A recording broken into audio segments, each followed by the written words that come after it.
Bienvenidos a Contando Historias, el espacio donde las voces inspiradoras nos comparten su camino. Hoy tengo el honor de platicar con una mujer que ha transformado el sufrimiento en sabiduría y ha guiado a muchos hacia la plenitud. Ella es Rocío Sierra. Ella es maestra de renovación interior y fundadora de la Montaña de la Paz. Rocío, qué gusto tenerte aquí, de verdad es un placer. Ay, qué linda, Marisol, que pensaste en mí para platicar sobre pues algo que creo que a todo mundo le viene bien, ¿no? La vida.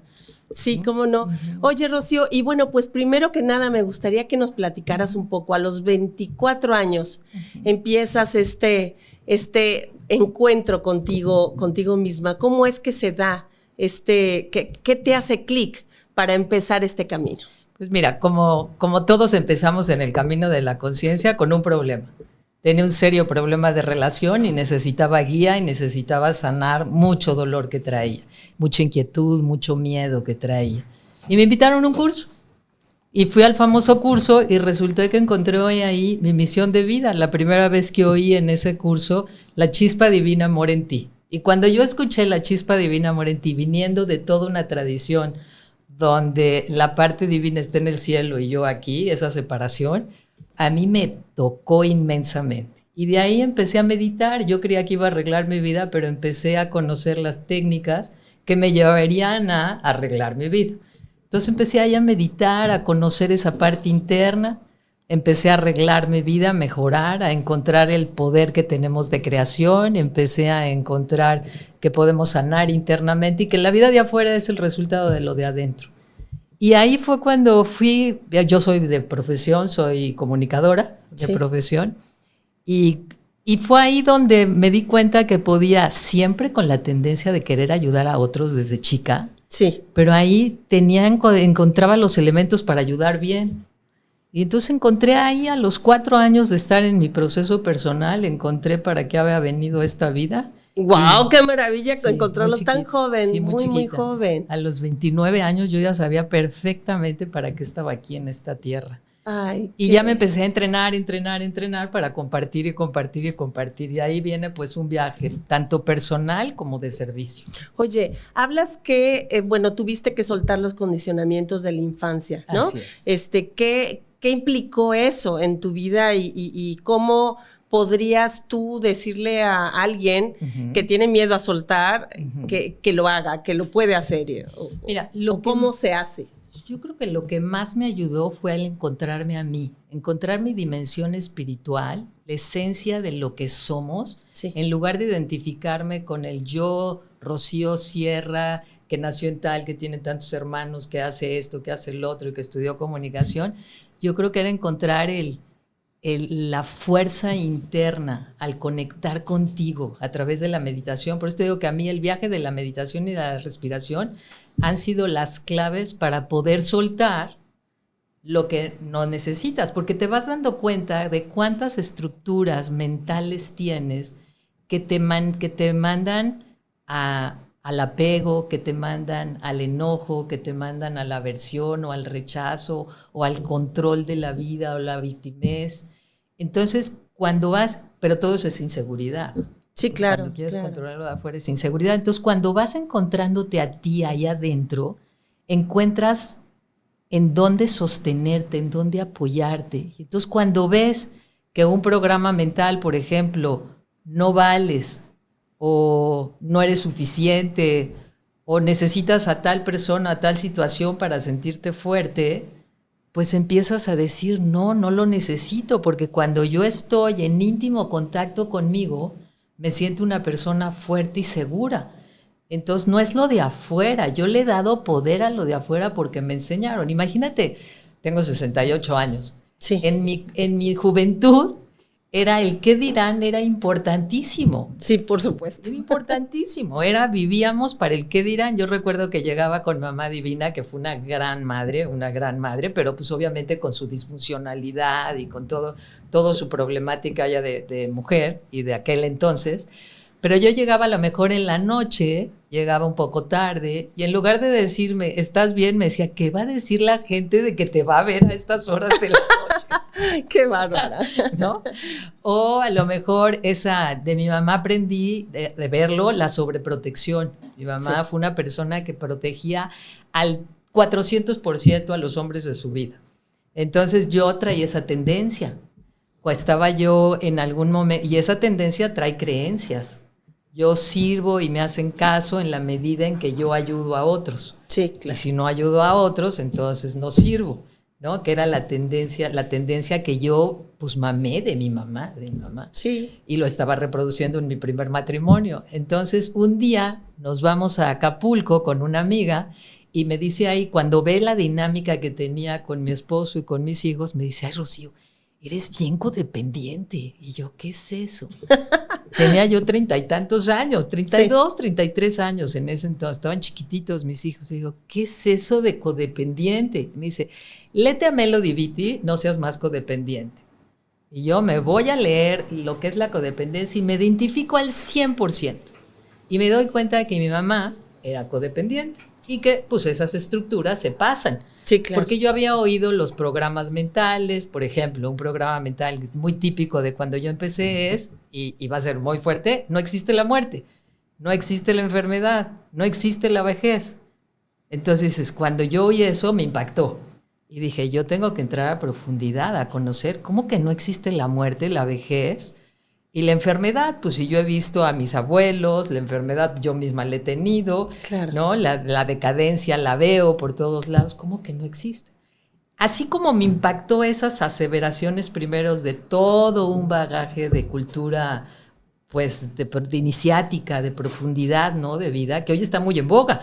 Sí. Hoy empieza a hablarse de que la muerte, pues la puede uno ir trascendiendo en la medida en que uno va teniendo un cierto estilo de vida, y también está hoy muy en boga que la vejez, pues viene por un estilo de vida mal o equivocado, ¿no? Desordenado. Sí, ¿no? Hoy sí, está muy en boga, pero imagínate hace 40 años, eso era, a mi mamá y a mí, porque iba con mi mamá, nos decían, es que se están volviendo herejes.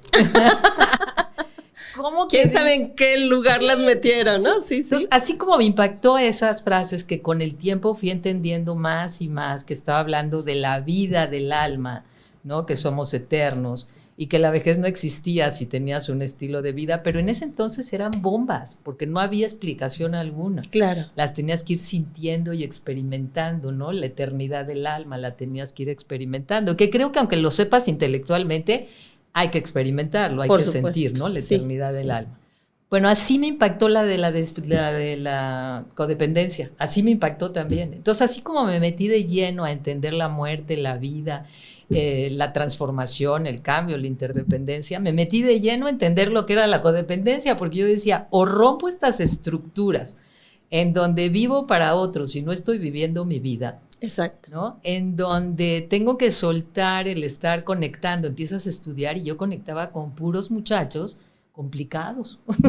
Por supuesto. Complicados, ¿no? Te llevaban a la misma enseñanza, dinámica. Claro, yo te tengo que salvar, ¿no? Yo era la salvadora en este caso, yo te tengo que salvar.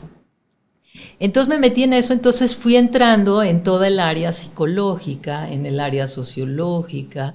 Entonces, por un lado la parte espiritual, por otro lado la sociológica, meditaba, respiraba. Tenemos la línea mía en la que yo empecé es tibetana. Okay. Pero en aquel entonces, que esto es algo muy interesante, porque hoy dicen India, China, Tibet como lo más natural, pero en ese entonces no se podía decir. Era secreto, a nosotros nos decían, no diga nada. Esto es en círculo, porque ¿para qué dan a hablar? Entonces, por ejemplo, el que trajo esta primera etapa donde yo estuve se llamó la ciencia de la física mental. Okay. Y la trajo a Occidente el primer cartógrafo de China que se llamaba John Dingle. Él llega a Tibet enfermo y le enseñan, entra a un monasterio, es una historia larga, la estoy acortando. Sí. ¿No? Llega y le dicen, ¿qué quieres? ¿Qué necesitas? Y dice, salud. Entonces le enseñan una serie de pranayamas o respiraciones, que en ese entonces le llamábamos respiraciones científicas, y a meditar. Sí. Y todo un concepto de vida diferente al occidental, ¿no? En cuanto a la eternidad, la reprogramación, la creación, el mundo de afuera, es tu mundo de adentro, ¿no? O el de adentro es el de afuera. Y empieza, y lo trae y le dicen cuando se sale, le dicen, un día tú vas a enseñar todo esto. Y dice Dingle, para nada. O sea, yo, adentro de él dice, yo no tengo la más mínima intención de hacer esto. Se va, sigue trabajando, se va a Nueva York a vivir y vuelve a enfermar, se empieza a enfermar de sus ojos, ya a la vista la empieza a perder. Entonces, se acuerda y dice, yo me alivié una vez estando al borde de la muerte, haciendo los pranayamas, meditando y trayendo todo un estilo de vida mental diferente. Totalmente diferente. Lo voy a hacer. Se retira otra vez, se retira, él dice, a la montaña, se retira a la montaña, hace todo su proceso y sana. Completamente vuelve a ver y vuelve a tener una salud perfecta. Y ahí sí dice. Un milagro otra vez. Otro milagro. Dice, no, tengo que enseñarlo. Y entonces empieza a enseñar lo ya que... tiene la convicción de que esto... la convicción y empieza no fue a organizar casualidad, ¿no? todo lo que le dieron y le llama la ciencia de la física mental. Okay. Pero no se dice que es de Tibet. No se dice, porque en ese entonces lo matan, yo creo. Entonces él empieza a enseñar a respirar. Nada de... Bueno, pocas veces se hablaba de energía. Pocas veces. Era todo como el pensamiento, el cambio de pensamiento, la reprogramación, el soltar, la meditación, el silencio y la respiración maravillosa. Entonces yo estuve varios años creyendo que esto era occidental. ¡Ay, mira! Creyendo que era occidental, era increíble. ¿Y en qué momento te das cuenta? Porque no había, aparte el mundo no era como hoy, Oriente y Occidente juntos, la ciencia y la filosofía juntas, o sea, no había. Y como se muere mi maestro de aquí, Pedro Espinosa de los Monteros, de México, él es el que trae de Dingle May, de Estados Unidos, trae la enseñanza, él se muere. Él nunca menciona el Tíbet, entendiendo cómo es la cultura de aquí. Lo importante era sanar, lo importante era mejorar. ¿Qué importaba de dónde viene? Yo siempre cuando me dicen, bueno, ¿y de dónde? Esto de menos, lo importante es que te sirva. Sí, por supuesto. Ahora, ¿quieres saber la historia? Por supuesto, la comentamos, ¿no? Conozco a mi siguiente maestro, a un hindú, Vettatiri Maharishi.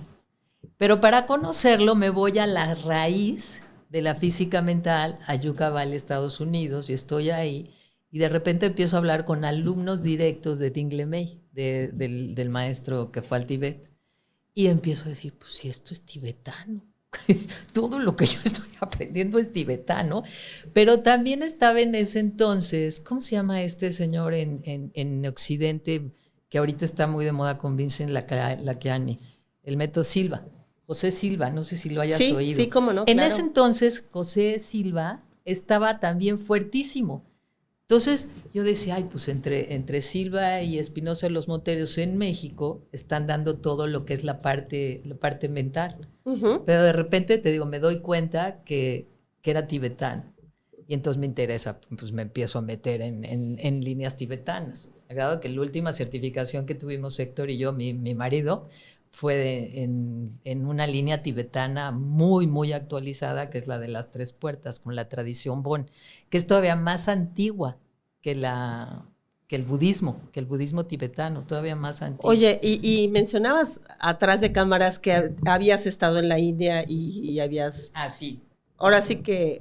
estado en el lugar. Estado en el lugar. Conozco a Vettatiri en el instituto, porque resulta que es el maestro de el que queda en lugar de Dingle May. Ok. Entonces me dice, cuando yo de repente empiezo a hacer unas meditaciones ahí en el instituto distintas a la física mental, le digo, oiga, estas meditaciones no son de la física mental, ¿de dónde son? Me dice, no, yo tengo un segundo maestro, y yo así, porque la lealtad al maestro en ese entonces era como, wow, la lealtad al maestro. Entonces yo veo que tiene otro maestro, abro los ojos y me dice, no, mi maestro raíz es Dingle May.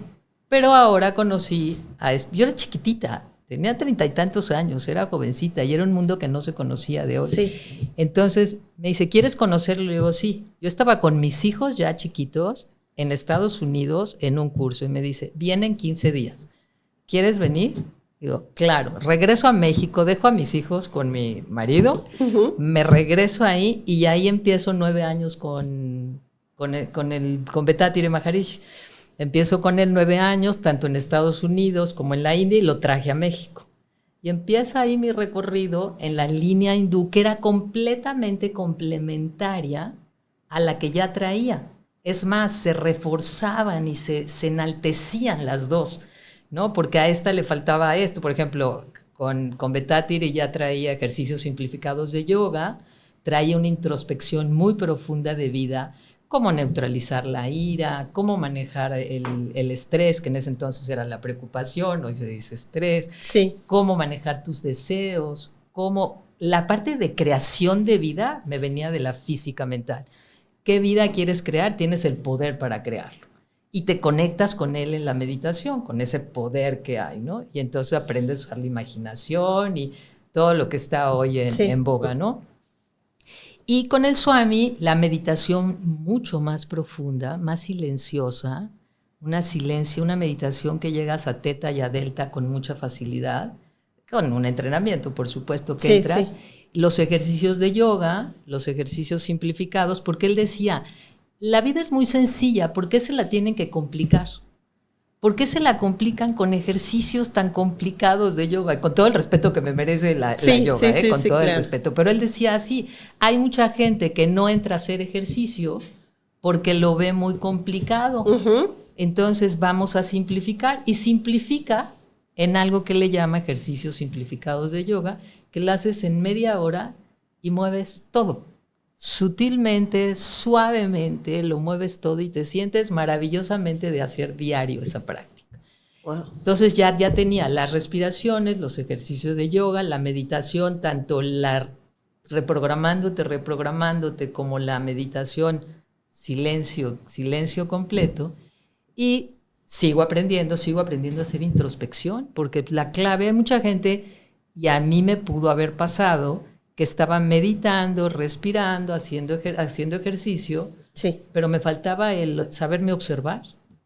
Nada más esa simple cosa. Nada más eso, imagínate. Entonces, claro que ya había empezado a verme desde la codependencia. Sí. Pero pues hay un mundo que te puedes conocer, ¿no? De autoobservación. Y el Swami me abre esa puerta. El Swami me abre la puerta de la autoobservación. Y déjenme decirles algo muy importante. No son religiosos. Ninguno de mis maestros son religiosos. Que podría pensarse. Sí, podría pensarse. Sí. Ninguno. Ellos son universales, como yo soy universal, o Héctor, mi marido, que le hiciste la entrevista, somos universales. No estamos casados con religiones. Tenemos gente, judíos, católicos, cristianos, budistas mismos, musulmanes sí no tenemos, nunca nos han llegado. Pero tenemos ateos uh-huh. que luego se convierten en espirituales, porque no pueden. Cuando ya empiezas a sentir al espíritu, no puedes dejar de creer en algo más grande que tú. Sí, y al mismo tiempo tú. Sí, claro, ¿no? claro. Sí, porque tú eres su expresión, pero pues obviamente hay que trabajar para hacer, pues igualarnos un poquito, ¿no? A eso grande.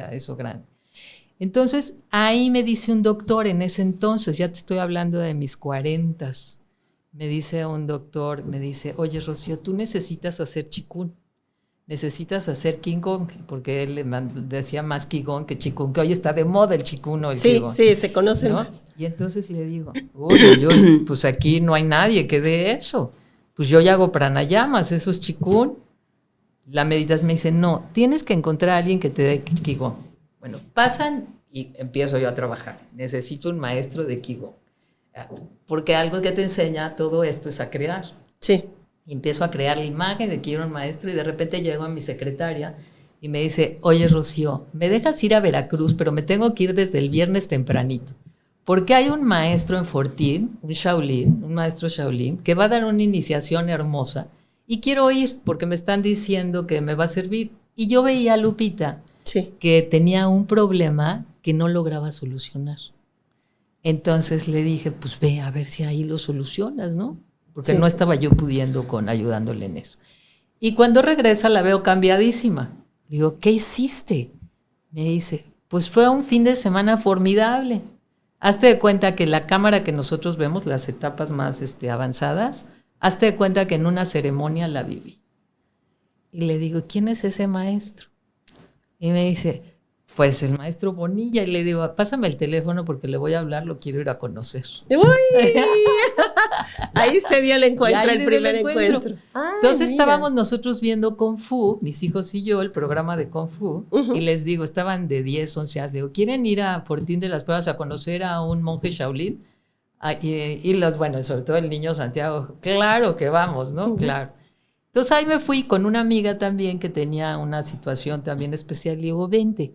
A lo mejor avanzas más rápido a la hora de conocer este sistema. Yo soy de métodos. Sí. O sea, creo que el método es la clave, no lo aislado, ¿no? Entonces, claro, tanto en la física mental tenía un método, en Kundalini Yoga simplificado tenía un método, y pues llegué con otro método, ¿no? De chico. Entonces llego, conozco a Héctor, y cuando lo vemos nos estábamos esperando el monasterio, así con las velitas, tipo la película, y, sí, claro, y el sin pelito, ¿no? O sí, sea, sí, pelito, el monje Shaolin. El monjito. Y nos encontramos con Héctor, ¿no? Pues un occidental normal, pero con una profundidad bárbara. Estaba enseñando en ese momento chino a unos niños. Pasamos el fin de semana. Santiago, cuando regresamos, me dice, oye, ya encontré a mi maestro. Y le digo, ¿cómo? Me dice, ya encontré a que a los 10 años te diga un niño, ya encontré a mi maestro. Claro, él había crecido en el mundo de los maestros. Eso te iba yo a decir, ¿no? Claro. Había crecido en ese mundo, pero él tenía que encontrar a su maestro, sí, ¿no? Por más que quisiera a los míos. Y entonces digo, no, pues hay que seguirle. Entonces, seguimos. Y el último día lo que nos da es unos ejercicios bárbaros de cuerpo. Pero digo, no, esto es Kung Fu, esto no es Qigong. Empiezo a invitarlo a dar clases en México. Vamos a dar algunos cursos juntos, otros lados. Y de repente en una de esas lo veo haciendo un ejercicio especial que se llama Siunim Tao. Y le digo, eso es Qigong. Yo sé que todo Kung Fu es Qigong, pero eso es lo que yo estoy buscando. Y entonces empiezo con él a aprender lo que es Wing Chun, y se vuelve mi tercer maestro importantísimo en mi vida, importantísimo. Y ahí se va dando que nos enamoramos y ya acabé casada con él. No, hombre, ¿no? Una maravilla, de verdad. Sí. Ahora sí que el encuentro de los maestros. Sí, el encuentro de los maestros. Oye, Rocío, en estos 40 años de trabajo con tantos y tantas personas, ¿algún alumno que te haya dejado una gran lección y que la tengas así guardada como algo pues, muy importante? Yo creo que recuerdes. Cada uno me deja una lección de que sí se puede cambiar. Es que yo me dedico a ayudarlos a que ellos se cambien, porque yo no los cambio. Sí, ¿no? claro. Les entrego el método y ellos cambian, pero o sea, he visto cambios de unos sufrimientos iniguales en relación. Mucho me tocó la época de los hijos, ¿no? Donde los hijos o estaban enfermos o resultaban con alguna adicción o resultaba una codependencia de parejas, ¿no? Entonces, cuando van ellos suavemente, porque el método que manejamos es muy suave, se van gentil, se van identificando con ellos, van pudiendo ver, van cambiando. Te puedo decir que cada historia que me han contado me estremece, no te puedo contar una. Ahora, si te cuento lo que me ha impactado, la fuerza que tienen algunas personas para salir de momentos donde sus padres donde el papá las violó, donde aparte les pegaban, luego las denigraban, las devaluaban, donde repitieron esa historia con sus parejas, y que hoy estén sanadas y que amen a la vida y que amen a sus papás. ¡Wow! ¿No? Y que amen a sus esposos, no porque estén con ellos. Sí, pero claro. Que internamente hayan sanado. Esas historias a mí me impactan.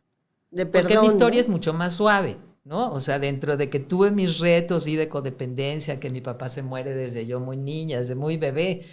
Pero bueno, al fin y al cabo, todo mi ambiente en general era un ambiente muy acogedor. Pero cuando yo veo estas historias, sí, la verdad sí me impacta.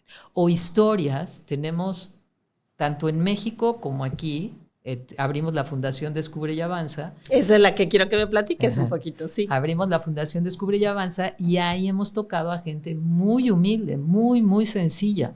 En México empezamos en una zona que a lo mejor algunos de ustedes conocen allá, de Palo Solo, que todavía está junto a Interlomas, pero estaba en el monte ahí perdida.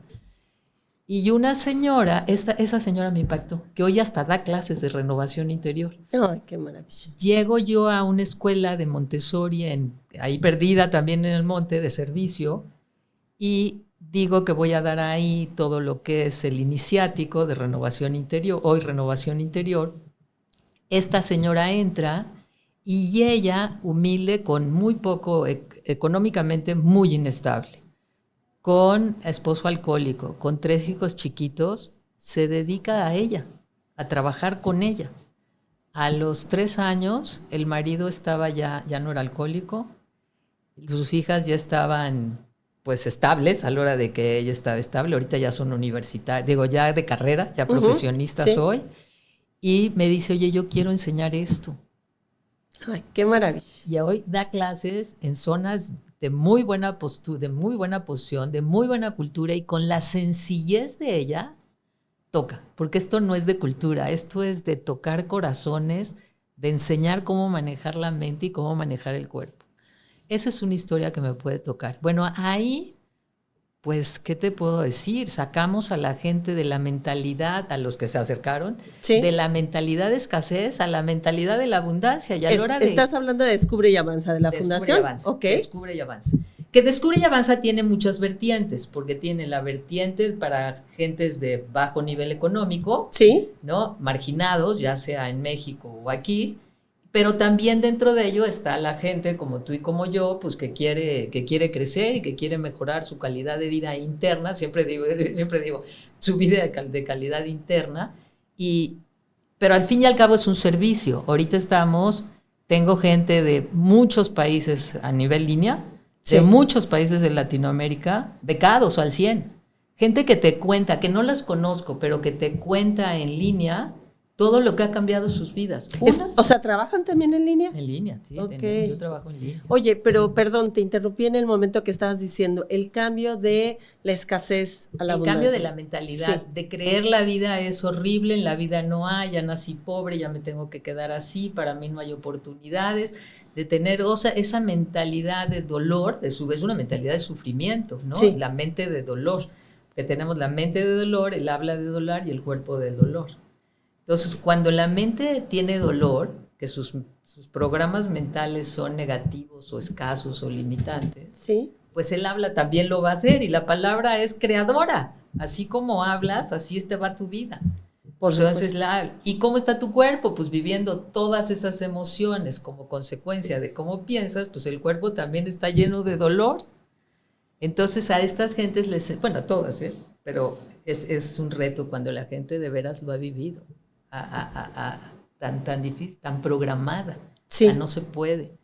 Entonces sacarlas del no se puede al sí puedo, y ir viendo paulatinamente con las semanas, con los meses, con los años, porque los alumnos están con nosotros mucho tiempo, porque esto no es de un día, ni de una semana, ni de un curso de fin de semana.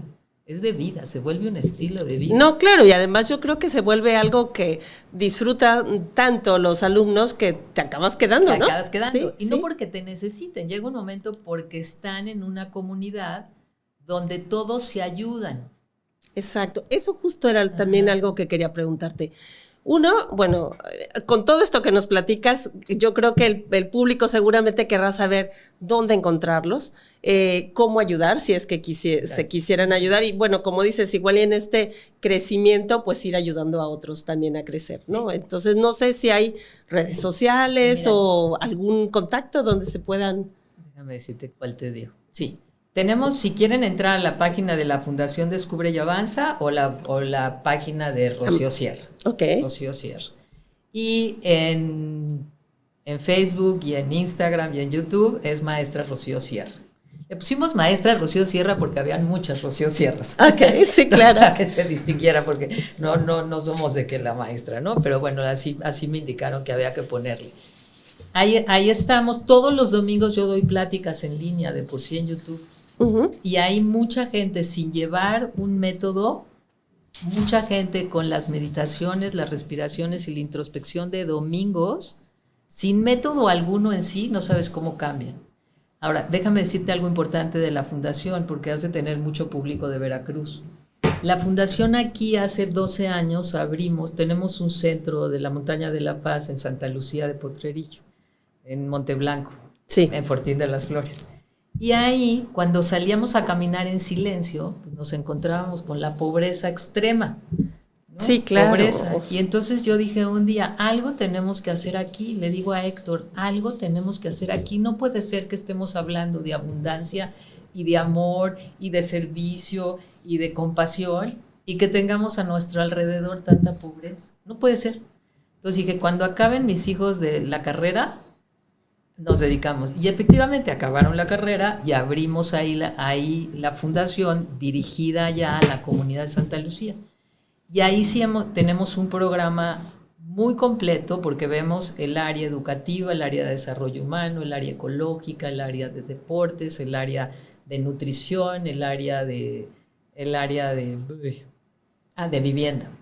Entonces empezamos a hacer eventos grandes y mucha capacitación. Muchas gentes de aquí me ayudaron, muchas gentes. Primero traía gente de México y luego la gente de aquí, psicólogos, educadores, me empezaron a ayudar. ¡Qué maravilloso! Precioso. Y todo enfocado en la comunidad nada más. Sí. Nada más. Mucha gente me dice, es que ven acá. No, porque el que mucho abarca poco aprieta. Sí, claro. Lo que queremos es ayudar de veras a esta comunidad. Y encontramos el programa ideal, que se fue desarrollando con el tiempo.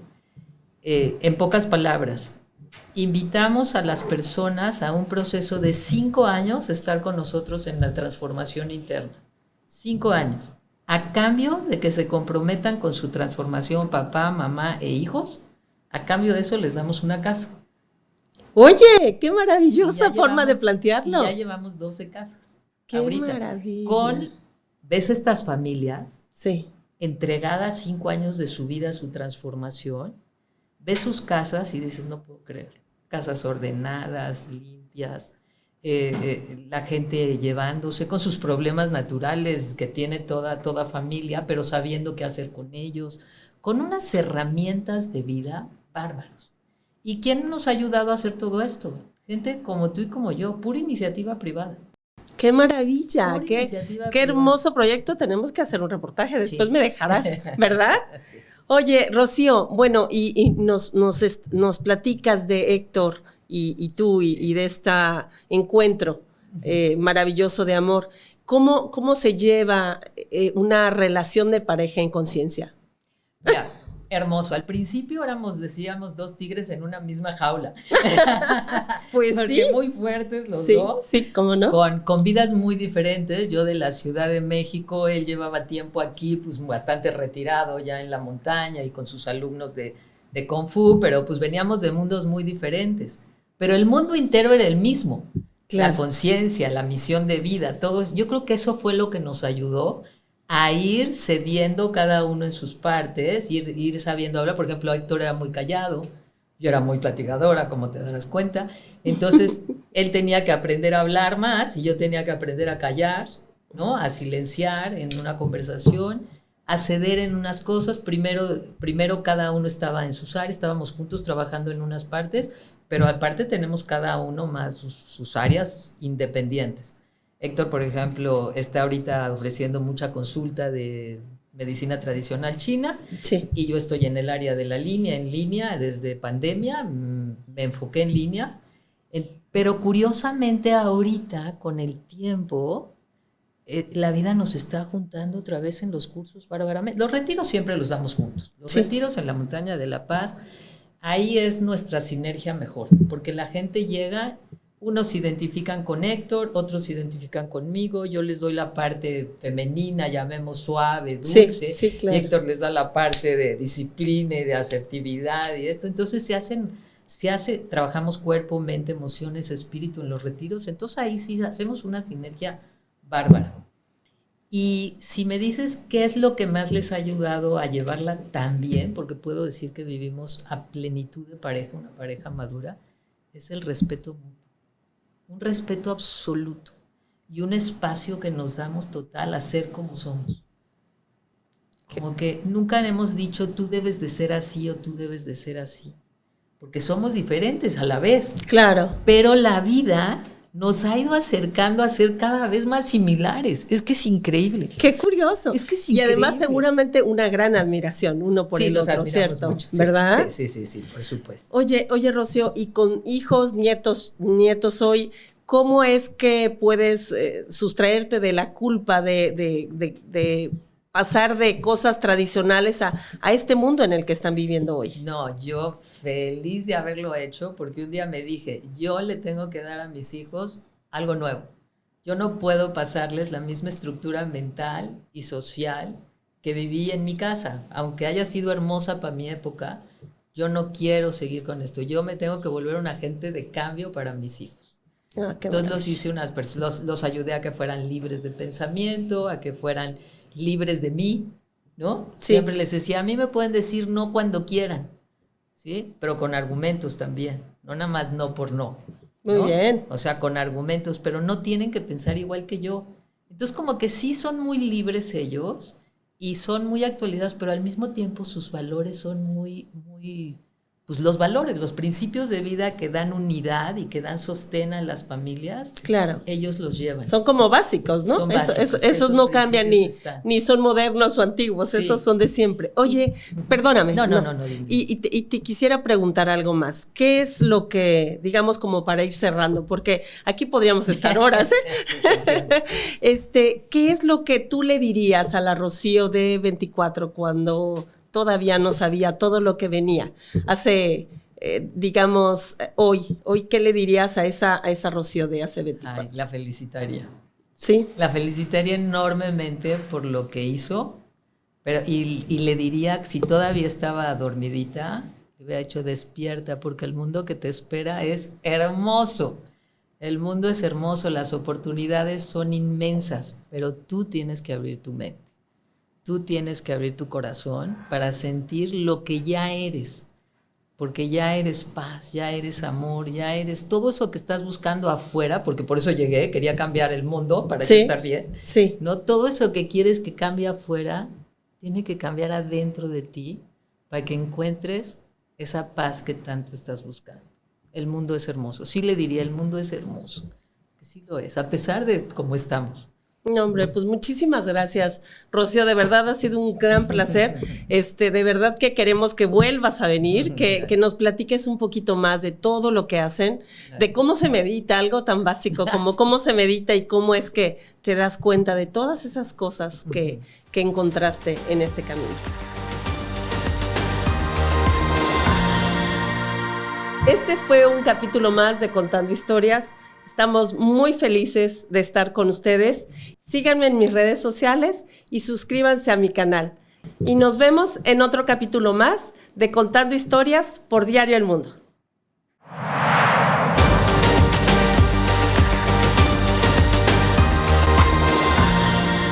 Cada vida es una historia y muchas merecen ser contadas.